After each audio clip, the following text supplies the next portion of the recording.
Hi everyone, welcome to our second VWY Excellence Call. The topic for this call is infusing personality into your site, content plus design. We'd like to thank everyone for their patience with us this past week. Our original scheduled session on Tuesday had massive technical difficulties, and unfortunately again on Thursday. And I have to say, you should have heard me on the phone with tech support. I surely infused some of my personality into that phone call. Thank goodness we weren't presenting on how to have a perfect webinar. My name is Karen Kroll, and I am the head chief of Virtually With You. My team and I provide excellent virtual administrative and internet marketing support for small business owners looking to take their businesses to the next level of success.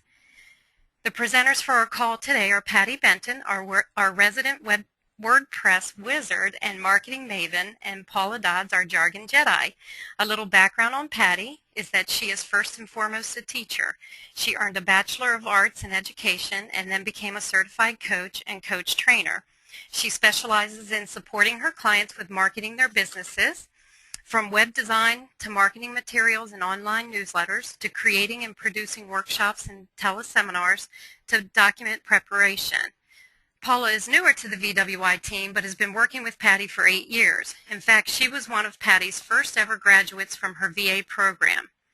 Paula is our virtual office organizer and jargon Jedi. She's been providing copy on various websites and in marketing materials since 2002. And she's not all that shy about letting her freak flag fly and letting her personality shine through. So welcome everyone to our call today.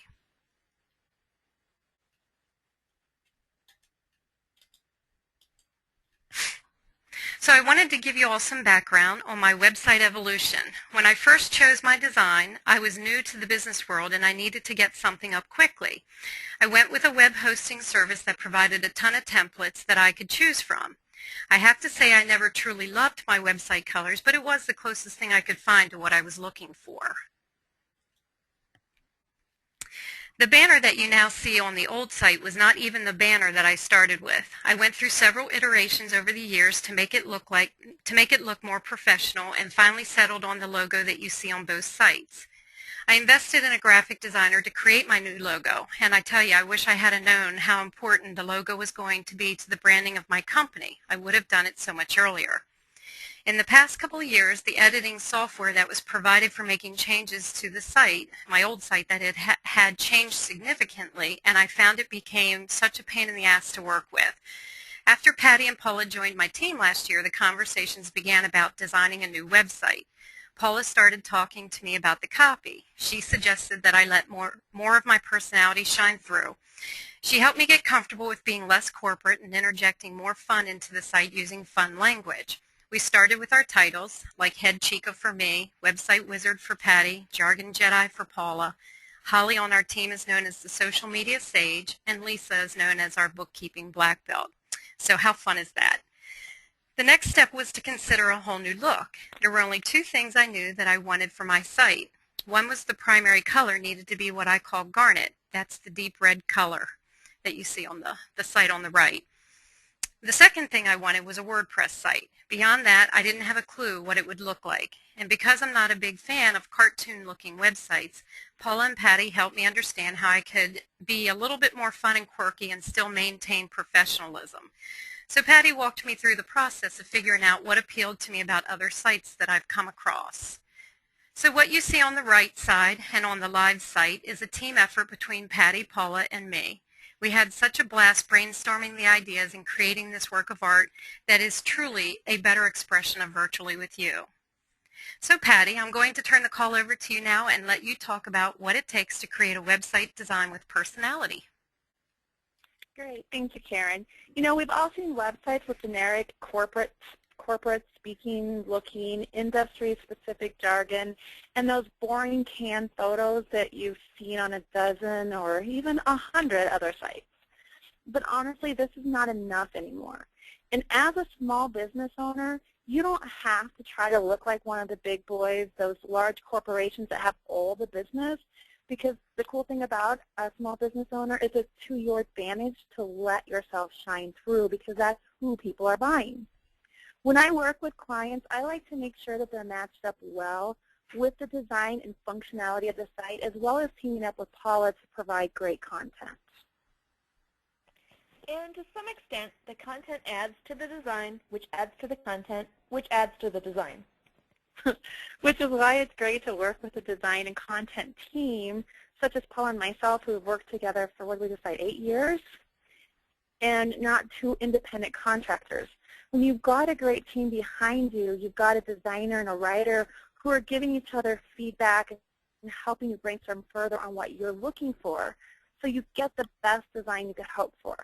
But we're getting ahead of ourselves here. Today, what we want to talk about is infusing personality into your site. The main thing your site should be doing is building relationships. This is why it's imperative that your site reflects your personality, because particularly if you are a service provider and you're in the service industry, your target market is buying you, not a product. So as that small business owner, your personality needs to shine through. For example, are you uber organized and you like things linear? Or are you more of a mind mapper and not quite so regimented in your layout? Now, some of this will fall into what industry you're in or what target market you're focusing. What target market you're focusing on. But some of this will also be your personality coming through. With the VWY site redesign and the 5 of us on the team working together to provide a wide variety of services, we wanted to focus in on the different service areas we provide. So you can see under the slide deck in the red bar how we set each service area apart. Great. So when deciding what you want your site to look like, as Paula said, you need to determine what appeals to you and your target market. So obviously the very first thing you need to know is who your target market is, who's going to be visiting that site. So take these 2 sites for example. The one on the left is very clean, crisp, and professional. The other has a more personal feel and speaks to a very specific target market, which I'm guessing you can guess is women. The one on the left, she is a massage therapist, so her target market is a wide range. She does everything from kids to elderly. She does men. She does women. So her design needed to appeal to a variety of target markets. So for her, doing the flowers and the light colors would not appeal as much as when she did a cleaner site, less color, more about the massage itself. This leads me to my point of color, and that's what colors speak to you and your target market. Determining the colors that attract you and them is very, very important. I had a client once come to me, and she had her color scheme. She had it was a nice neon green, a hot pink, and something else. But then as we're talking, come to find out she didn't want just women in her target market. She also had men she was coming to her. So when we talked about her color scheme, we removed that hot pink from her overall color scheme, and we actually muted her colors down from neon into some softer colors. It turned out to be a very appealing site that appealed to men and women. What colors bring across that message that you want and reflects the brand that you would like? When looking at 2 sites this different, you can start to determine what appeals to you and what doesn't appeal to you.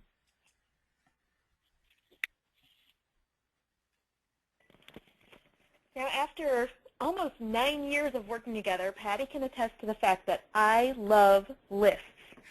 I like pro-con lists, to-do lists, and I really like to keep a running list of likes and dislikes from other websites for not only myself and my site, but also for all of my client sites too.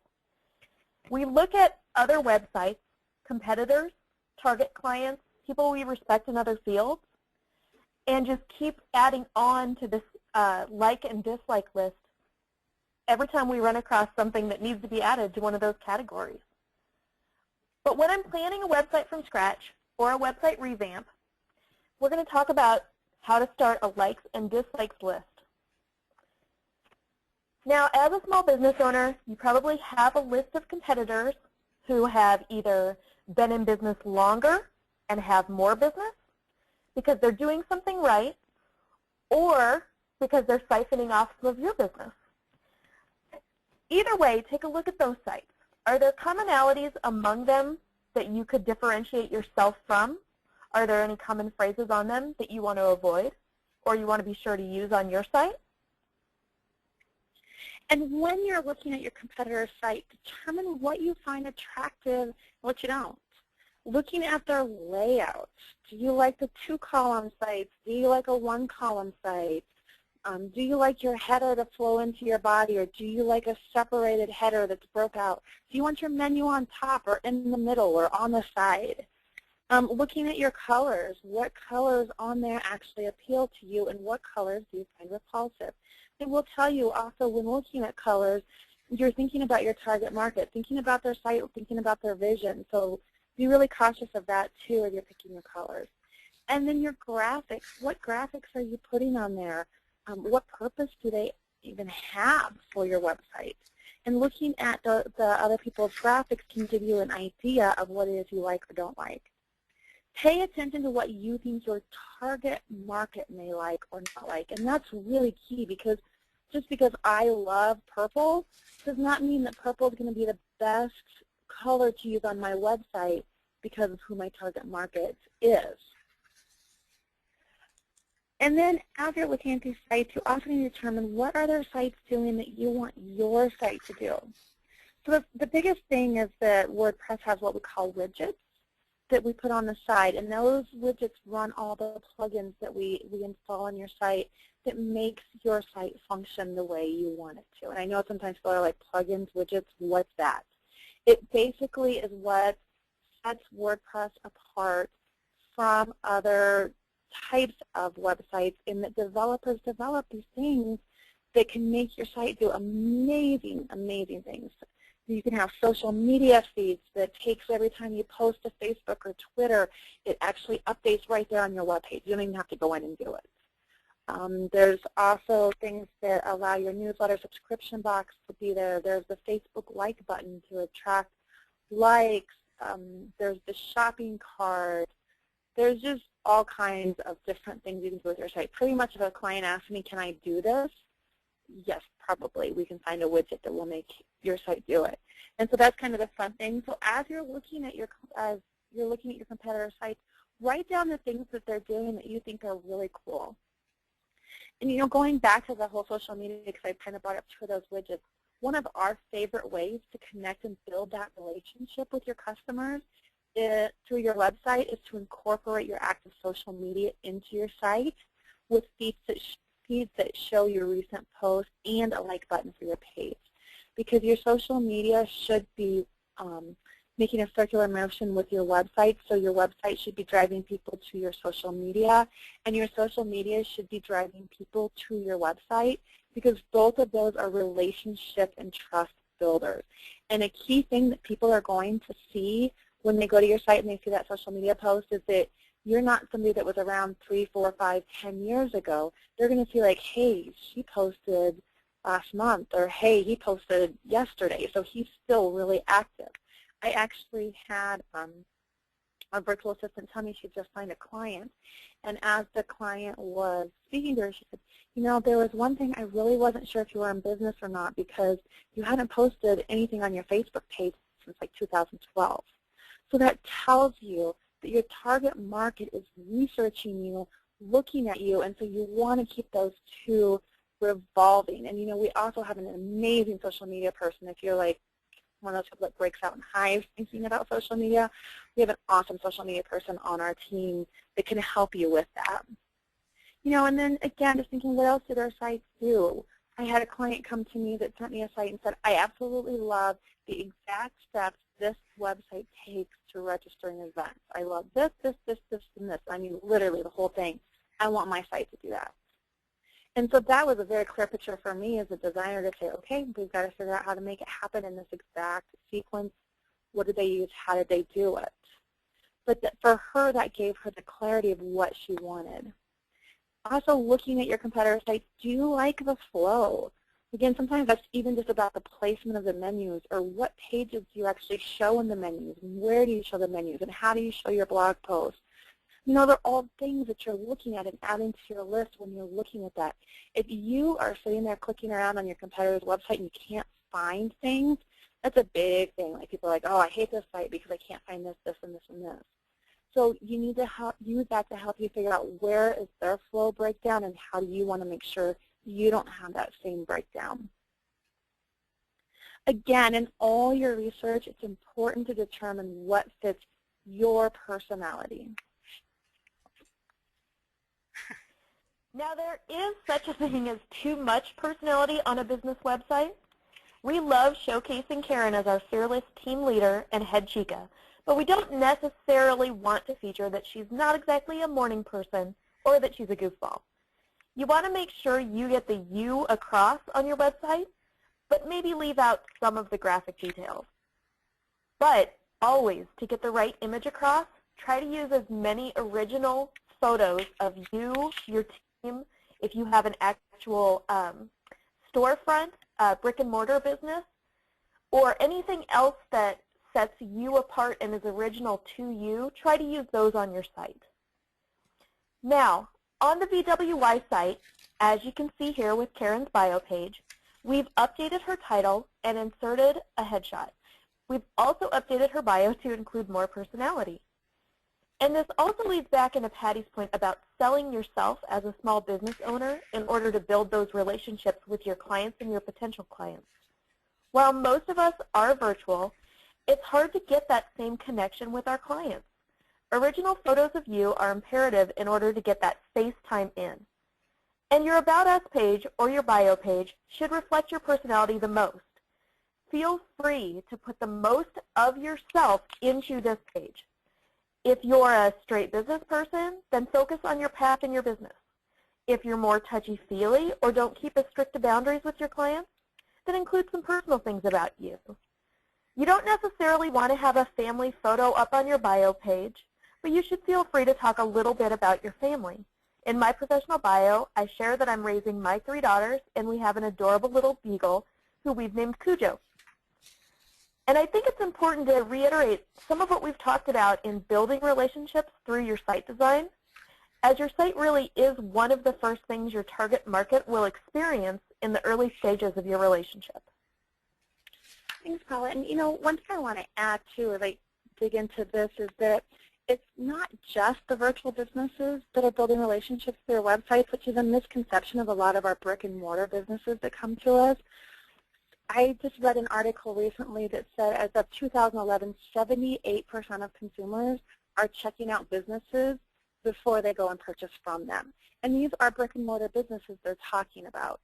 So brick-and-mortar businesses as well as virtual businesses are really building that relationship and that trust through their website. And that's just huge and imperative. And I guess one of the things I just want to make sure that everybody on this call really hears that your content and your website design really is about that relationship building.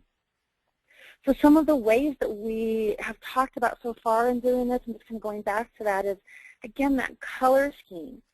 Are you picking colors that doesn't just appeal to you but really appeal to your target market? I can't say that enough, because I have people say, I like hot pink, I'm putting hot pink on there, and then they wonder why they're only getting women that come into their businesses. Because a man will see pink, and as stereotypical as it is, they see the pink, they figure you're just servicing women. There's nothing that's going to change that, and you're not going to change the world on that one. So it's not worth the fight. Your images, I like what Paula said, you really need to have those photos that are really representing your business, that are really giving off the impression and the brand and the appearance that you really want to carry across. Again, your layout and your content, those are huge in reflecting your personality. And then how can some of your images show who you are? Paula mentioned photos of you. But as you look at other graphics, what graphics reflect you and your service? I have one client that's a business coach, and she has a graphic that shows a flow of her services, and we incorporated that throughout her site so that clients really begin to get a sense of the process they will experience in working with her. Also, on that photo of you, I really, really do think it's important, like Karen has on her website here, where you are putting a photo of yourself so that they can really start to make that personal connection with you. And again, see you as a real person and build a relationship with you. Some people are like, I don't want my photo up there. But honestly, it's easy enough to go get a professional headshot done. And yeah, they can even, if you're getting a professional one done, they can even go in and Photoshop it. And if you're worried about your wrinkles or a double chin, they can take those out.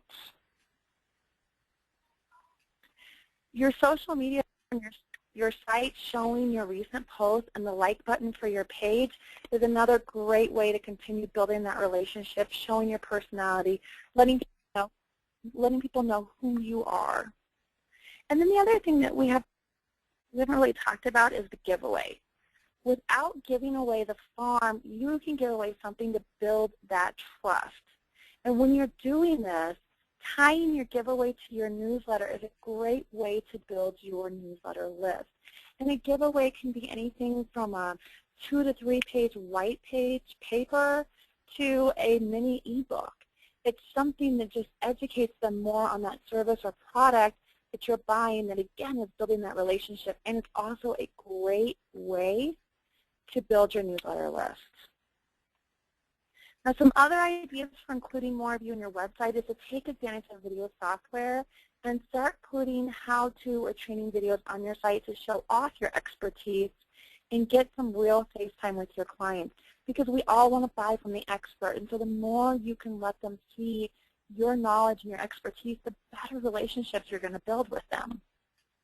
And some people are like, I don't want to be on video. You don't necessarily have to be on video and have your face up there. You can use PowerPoint presentations to create those videos. You can use images and graphics to bring your visual point across. The point is, again, just building that relationship, showing them the information that you want them to get. And then also using your theme colors in your text to set apart the headings, subheadings. If you need to stress a keyword every so often in your regular text, you can use it there too. So you can kind of see here on Karen's page, we took her garnet color and we changed it up throughout the text, or added it throughout the text. So her links are the garnet color. With her business name, she wanted to bring that out, make it stand out a little bit more, so we took the garnet, made it italicized and bold. There's different ways that you can just add color, because you don't want your page to be straight text. People don't want to read. They're just coming here to learn more about you, and honestly, your point should be to get them to connect directly with you. So most people will look at a site that's just all text and blocks, and they'll click off because it's a lot of reading. So if you can find ways to break up the text and just make it flow, it's just easier that way. So just using this every so often in regular text will help you.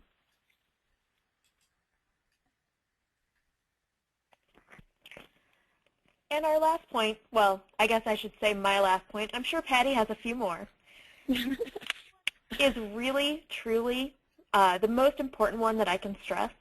When you're looking at putting that personality into your website content, don't go against your actual personality. Dial it back a little, especially if you really are a freak.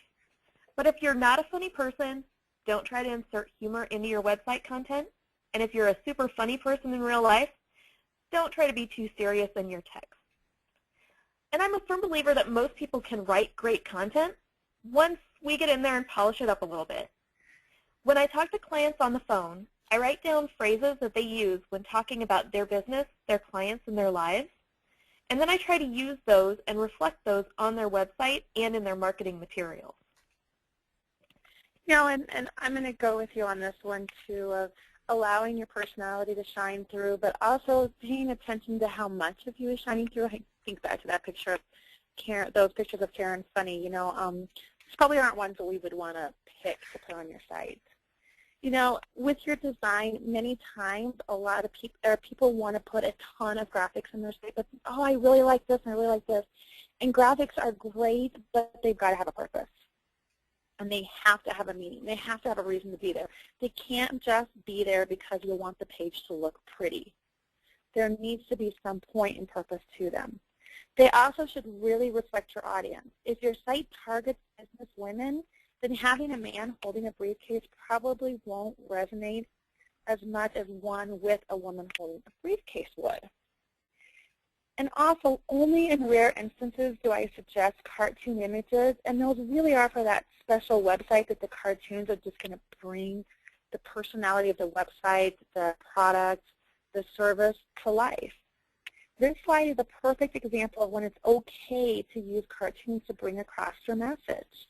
If you look at this, this is a great purpose. It has meaning, and it doesn't detract from the professionalism of the overall presentation we've done. But if we look at Karen's website, there are some of the slides that we use on the slideshow. And as you look at these, you can see how you can still have fun using more professional looking photos. The important thing to remember is you really want you to shine through on your site through graphics, design, and your content. Thank you, Patty and Paula. So before we go to the questions that people were sending in to us from the previous calls, we wanted to share with you the special offer that we have for every person who registered for this call. We've created a package offer for website design and copywriting services combined that we're calling our Web Fusion package. This package offers consultations with both Patty and Paula, custom mobile compatible theme design with a brand matching theme, detailed critique of your site as it is now or what you're planning on using, rewriting up to 5 pages of content, loading up to 5 pages of content, installation of up to 4 basic plugins, and addition of social media images that are linked to profiles on your site. And the cost for both services sold separately is $1,075, but we've combined the services and reduced the cost for this package to $950 to make it even more appetizing for you. And for the next 48 hours, you will receive an additional $100 discount, so this incredible package is yours for $850. But you must purchase it within those 48 hours so that you can get that great price. And in the email that we send out with this recording, that deadline date will be in there. So or the other thing is you can email us with info@virtuallywithyou.com, and then we'll send you a link to it.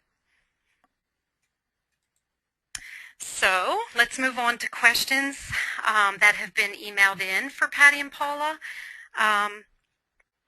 You know, one of the things I wanted to kind of bring up also, Patty, you touched on the colors that should be used for websites.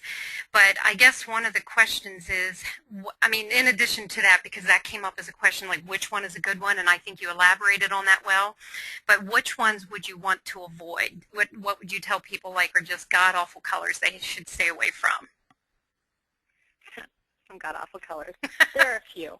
But truthfully, color scheme really is a personal choice. It really has to do with the target market. It really has to do with your product and your service. Sometimes it's the color combinations that make them god-awful. So we kind of look at that. There's another thing to think about too with color is that colors carry meaning for people when they visually see them. That's why in certain industries you'll see blue used on almost every website, or you'll see green because of the meaning behind those colors. If you think about going into a restaurant, a lot of restaurants have the color red splashed around their restaurants, and that's because the red color is supposed to increase people's appetite.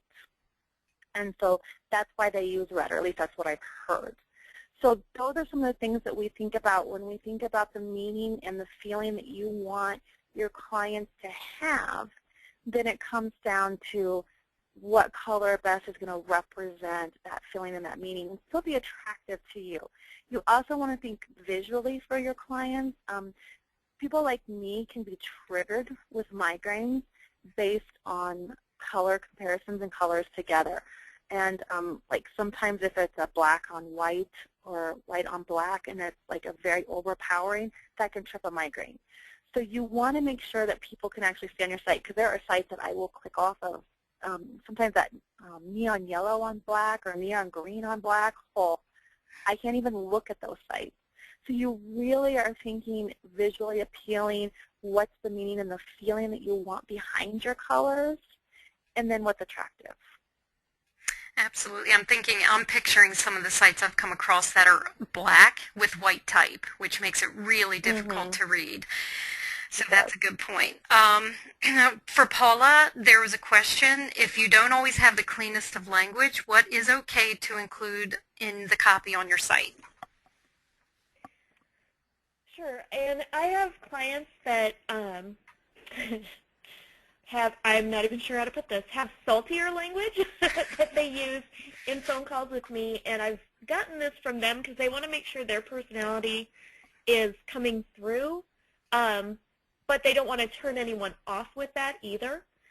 So generally speaking, I use the rule of thumb that a 4th or 5th grader should be able to read the content on your site and know what you do, or at least be able to summarize it a little bit. And I kind of tend to use that same rule of thumb when it comes to swear words or any weird pictures or anything else that we would put on the site. If I wouldn't let a 4th or 5th grader read through the content on your site, or if there was anything objectionable in there, that's when I would say, no, let's go with this instead. And that's just a general rule of thumb for most service providers and the ones that that have asked. That's usually the advice I give. That's great. Let's see. For Patty, here's a question. Why is WordPress your preferred platform? That's a great question, and one that clients ask me a lot. And there's a few different reasons that I would give you. There's HTML, old HTML websites where you went in and you hand-coded and you wrote the language for it. Then there are WordPress sites, which use a completely different language than HTML sites. So a few of the things that I tell people when they're asking that question is, first and foremost, WordPress has expandability over time. You'll get a website design that you love now and that you're happy with, but just like clothing, the website designs change over time, and you don't want your site looking like 1970s clothes. Just like you wouldn't wear your 1970s clothes. In 2 or 3 years, you're going to be like, okay, my site's outdated, it doesn't look current, I need to make it look current. With the HTML website, we had to redo your whole website. So we had to recreate every page, we had to just rewrite everything.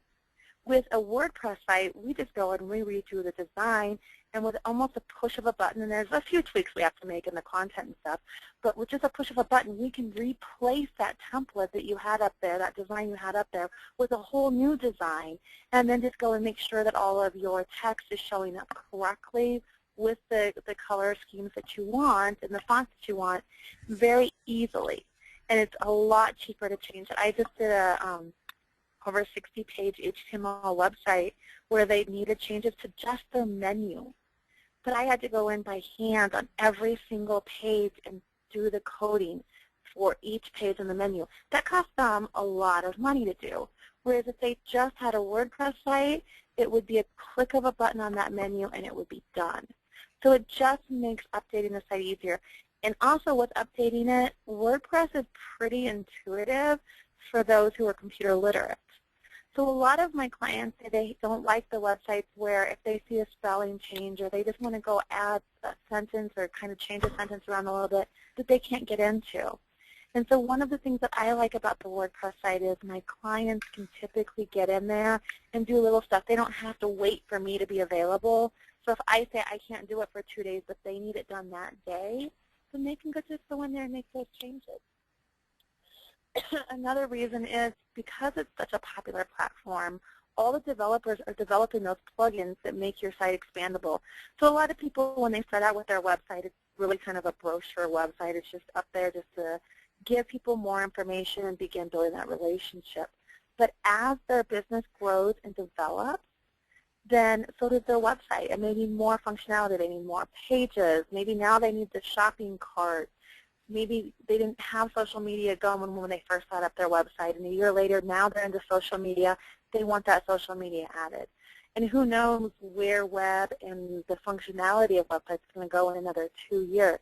So you can continue to build on your website, make it two different things, and have those developers developing the plugins to make it do that, and we can continue to expand your site without having to redesign it because, oh, now there's a new technology out.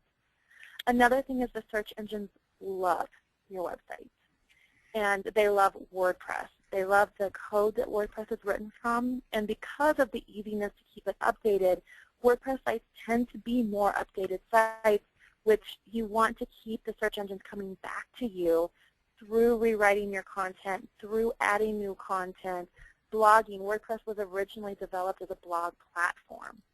So its original intent was just to be a blog.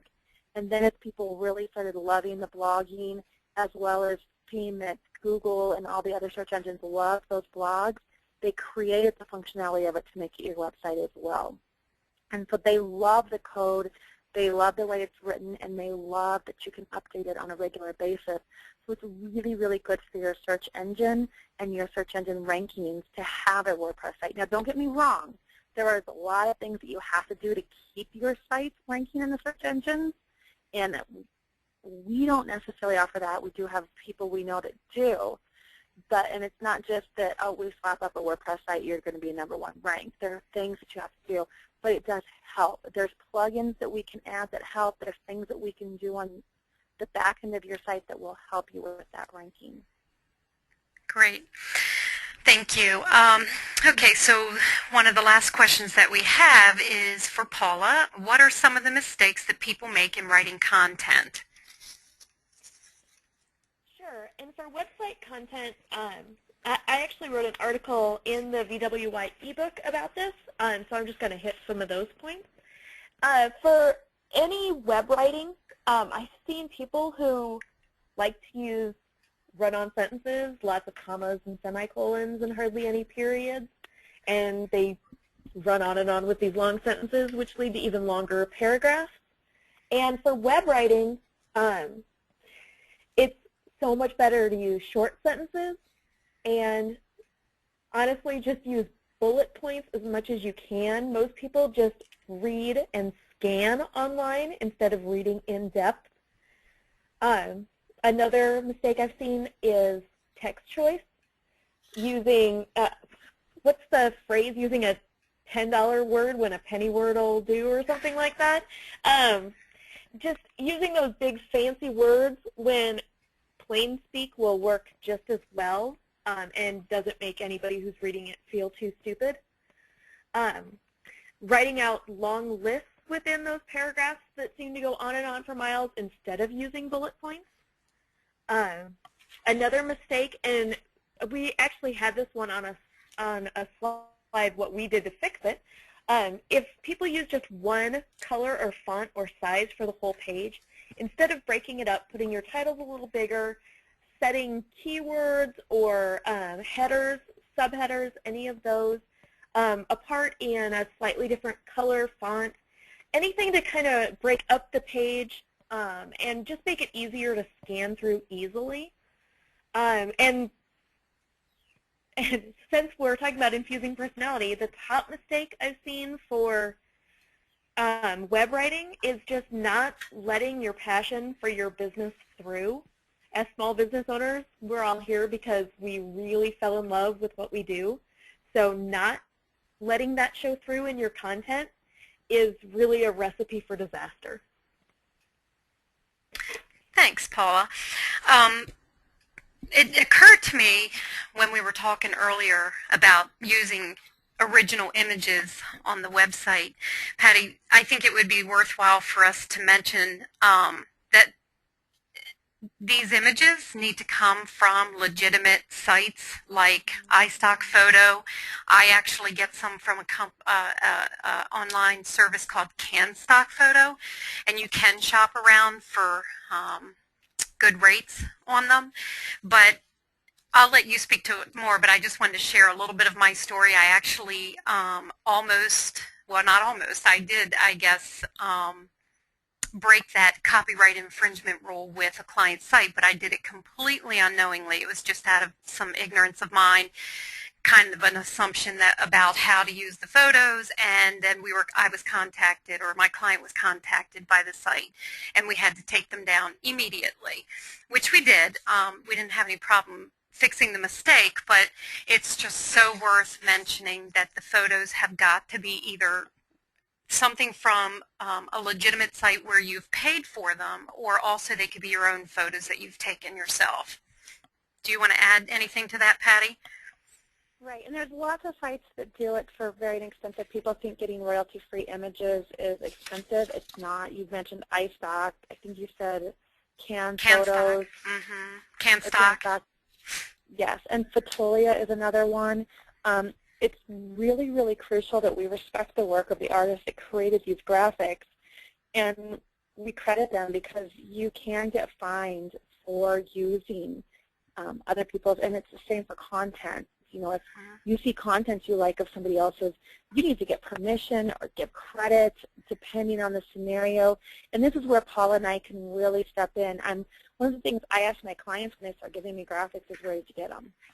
Because I want to make sure they're legitimate. And then if they're not legitimate, if they say, oh, I just found it on a website and I liked it, then that's either the point where we go to that website and we ask for permission, or we find a graphic to replace that one. Because you don't want to get in a lawsuit. You don't want to hurt your credibility by having some illegal content and some illegal graphics up there. And so that's really, really important to pay attention to, is the rights when you're signing pictures. It's really worth reading the terms and conditions, because even iStock and all of those sites have terms and conditions as far as how often you can use them, where you can use them, how you can use them. And the other misconception that people get out there is, well, if I manipulate the graphic enough, then I have the rights to it. That's not true. Slapping some text on it, cutting out part of it is not going to make it your work of art so that you can then have the rights to it. It's still coming from that graphic that you need to have purchased the rights to. Mm-hmm. Yep, and the fines are pretty stiff. The ones that we were looking at were about $1,000 a picture, so they were incredibly steep, and the legal department was absolutely not willing to back off at all. But we did get it worked out, and thankfully didn't have to pay the fines, but it was the biggest scare for me. So lesson learned. Paula, is there anything you want to add to that about the copy? I'm putting you on the spot a little bit to ask you that, but. Oh, no problem. Not so much with the pictures, but whenever we write copy for a new website, we do run it through a copyright checker to make sure, because I work with clients who come to me from referrals in their same field. I may write 2 or 3 websites for, let's say, a home cleaning service, or 2 or 3 websites for different insurance agents, and they refer work over to me, so I get people in the same field coming in. I want to make sure, because when I do my research, I go through other insurance websites and I talk to my client. I just want to make sure I'm not accidentally pulling in copy from other websites too. So we do run it through a copyright checker to make sure that didn't happen inadvertently. So yeah, there are lots of safeguards to make sure you're not ever in copyright infringement. Great. Okay, thank you both. And thank you, everyone, for attending our call today. We hope that you learned a lot and you're ready to take the next steps outlined in your handout. And I thank you both again, Patty and Paula, for a great webinar. Thanks, Karen. Sure. Bye-bye.